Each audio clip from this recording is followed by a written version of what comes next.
सुवर्णरेखा नदी पानी छाड़ू छाड़ू तार पेट चिरिबा आरंभ करदेलाणी बाली माफिया। प्रत्येक दिन सुवर्णरेखा नदीर 5 ऊर्ध्व बालीघाटू बेआईन भावे बाली उत्तोलन करुछंती माफिया। केतेबेले डंगा साहाय्य तो आउ केतेबेले जेसीबी साहाय्य नदी गर्भर उत्तोलन करा जाउछि बाली।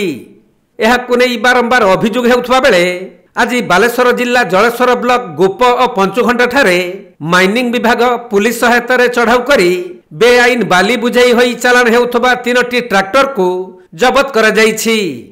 हेले चढ़ाऊ समय रे 2टी ट्रैक्टर बाली अनलोड करी देइथिबा बेले अन्यटी को बाली बुझाई अवस्था रे जबत करिसंती जलेश्वर कनिष्ठ खनि अधिकारी तापस कुमार बेहेरा। एही चढ़ाऊ रे तहसीलदारंक समेत पुलिस मध्य शामिल होइथिले। से जगार पंचघंटा जगार आमर फ्रिक्वेंट कंप्लेन आसूला। तेणु आज माइनिंग ऑफिशियल्स तांकर पर्सनल बाइक रे जाइंकी सेठी पहुँचले। तापर पछे पछे गाड़ी अटकेला पुलिस मध्य जाई पहुँचले। 3टा ट्रैक्टर जबत होईची।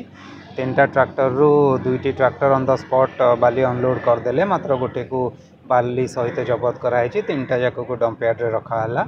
बर्तमान तांको एगेंस्ट रे लीगल एक्शन निया जिवो।